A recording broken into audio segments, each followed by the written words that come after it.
Hey everyone, today we're going to give you 10 tips for having a fantastic cabin on your next cruise. Right after this.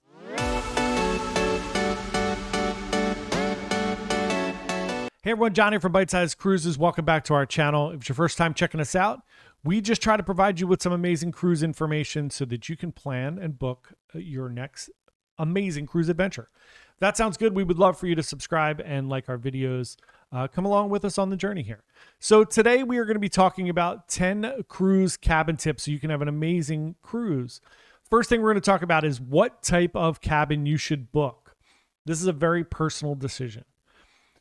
In my first 10 or 15 years of cruising, I've been cruising for about 20 some years. I only booked balcony cabins. I thought it was the only way to go to get that fresh air, to have that extra space, especially when you're cruising with someone else. And then somewhere along the way, I realized, well, if I book inside cabins, I can cruise more because it costs way less. If I book a guaranteed inside cabin, which means I don't get to pick my room, the cruise company will pick it for me. I can go on even more cruises because it's even cheaper. So again, very personal decision. My thought process at this point, I love to go cruising. I will cruise in inside, balcony, suites, whatever. The only rooms I generally don't pick are ocean view because I just think it's a waste of money. It's just an inside cabin with a window. If you need that sunlight, that makes a big difference for you. My theory now is when I get on the cruise ship, unless I'm in a suite, and that's a whole nother discussion, which we'll have later, my goal is to get out of the room. I sleep in my room. I get dressed in my room. I shower and get ready. And I do a little bit of work in my room. So we work on our cruises sometimes. So I try to get video editing done or work for our marketing company, whatever we're doing. So that's the only time I spend in the room. Otherwise, I'm out of the room trying to enjoy the ship or trying to enjoy the ports wherever I'm at. So it's really up to you. What do you value when you go on a cruise? Again, being in an inside cabin sometimes forces me. I'm also introverted.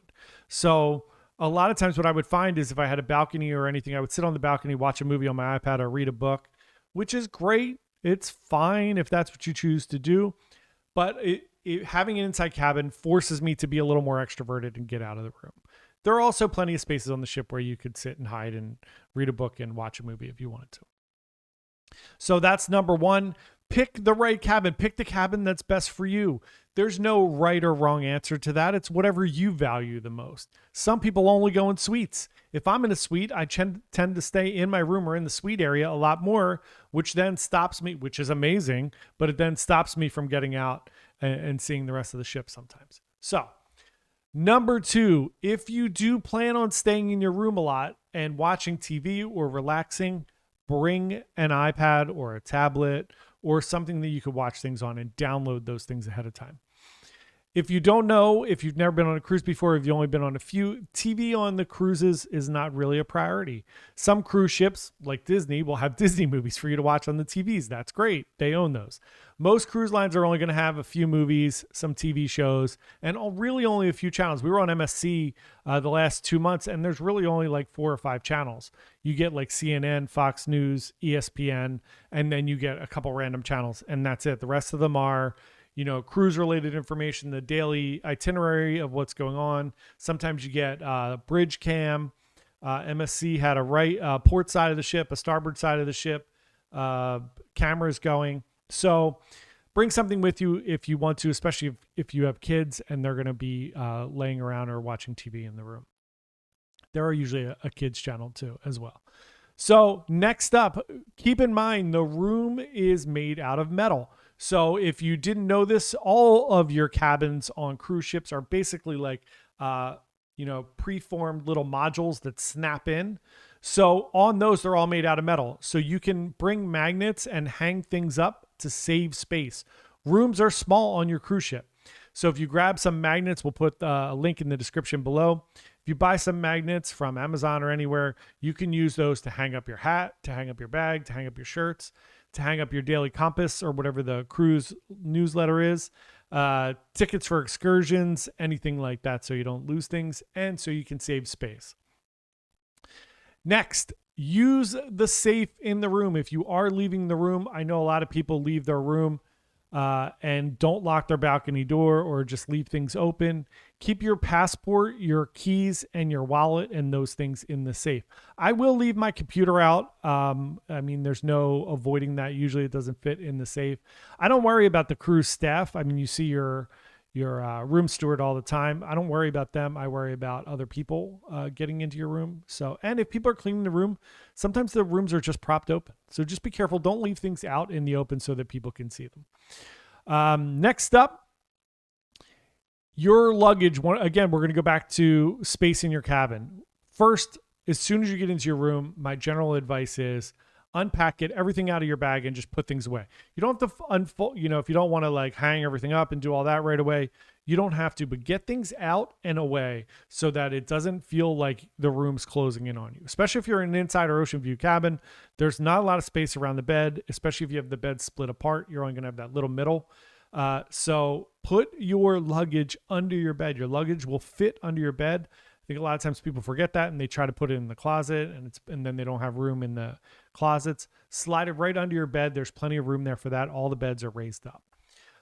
Next up, strategically pick your cabin location. If you are picking a room and not going with a guaranteed cabin, remember, look at the deck plans for whatever cruise ship you're going on. Generally speaking, things are located on the middle decks, right? If you're going to restaurants or if there's a promenade or like a main gathering space, an atrium, those are going to be on your mid decks. And then your top decks are obviously going to be pool decks. The gym sometimes is up higher, the spas, all of those different things. So you want to be somewhere between those two so that you're not 10 or 15 floors away from wherever you want to go. Because it does get frustrating sometimes to have to use the elevators for everything. Especially going down is way easier than going up if you're using the stairs. So generally, if everything's on like 5, 6, 7, and then the pools are on like 14, 15, 16, you want to be somewhere in the like 10 range. So pick your location strategically. Also, look at the deck plan when you're picking your cabin out. Is there a nightclub right below you? Is there a pool right above you? Are you going to hear like the deck chairs? You will hear those type of things, especially if if you have a balcony, you're going to hear things. If you're right above the outdoor promenade area on the deck, those are things that you want to think about when you're booking your room. So pick your location strategically. Next up, if you do have a balcony cabin, remember when you leave your room, do not leave your balcony door open. Like not unlocked. You shouldn't do that either, but open. So what's going to happen is when you get back to your room and you try to open up the door, all your doors push in. It will create a wind tunnel and you will have a very hard time getting into your room. Same thing if you're in the room and you order room service or your significant other or friend or whatever is out and they come back. Remember to close the balcony door. Otherwise, when you go to open that door for room service or anything, there's going to be a huge gust of wind there. Just funny things to keep an eye on. Next up, you cannot use surge protectors on your cruise ship, but there usually are not a ton of outlets. So you can bring an adapter or a block as long as it doesn't have a surge protector on it. There are tons of them on Amazon that are approved for cruise lines. I have one that's just like a big square that has 4 additional outlets on it, just if you need some outlets, especially with chargers and everything today. Also, to go along with this, my tip is get if you have an iPhone or an Android, whatever it is, get a very long cable, like a 10-foot cable. I found I was on MSC last month and there were no outlets or USB ports by my bed. So I had to plug my phone in to all the way over at the desk, which is like 10 feet away. So I just buy a longer cable so that I could still have access in case I need my phone. I know we're all crazy. We should just leave our phone over there. But just if that's important to you, that's something to think about there. And last but not least, I think this is number 9, maybe. I don't know. Number 9. Don't hang your clothes out on the balcony if your bathing suit's wet or anything. Sometimes in your shower, there's a little laundry line. If you see it up on top, it's just a little piece of string you can pull over, hang your bathing suit there so it dries off. I know your immediate impulse is, well, it's hot outside. I'm going to put my stuff out. God forbid we hang it over the balcony or hang it over the chairs. It does get windy out there, especially when the ship is moving. I know so many people that have lost their bathing suits, or it wound up 3 cabins down because they had it on the chair and it went underneath in the wind, or it started raining and everything got soaked. So that is something to think about there. And then number 10, I think my biggest tip, I think this is number 10. It might be number 11. So again, just to kind of tag off of what we said before of being in your room, picking the right room. So my biggest advice to you is get up and get out of the room and experience everything that the cruise ship has to offer.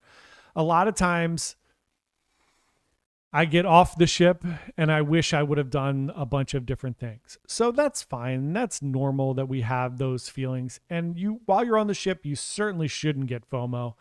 If you need to sleep and you're on vacation and you just want to rest and crash, go for it.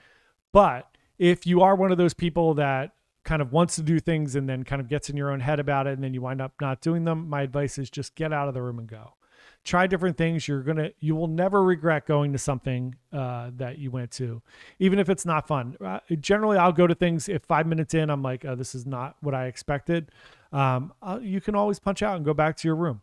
But not going, I will regret. I do it all the time. I get home and I'm like, oh, I wish I would have went to silent disco. I wish I would have done this. So keep in mind, just try to get out of your room. The cabins are great. You're there to see the cruise ship. You're there to go to these amazing locations. Go have fun on the ship. Enjoy yourself. Do you have any questions about your cabin? Do you have any questions about other tips or tricks? Feel free to comment below. We're happy to answer them for you. Thanks so much for watching. We really appreciate it so much. Please like the video and please subscribe. Thanks so much.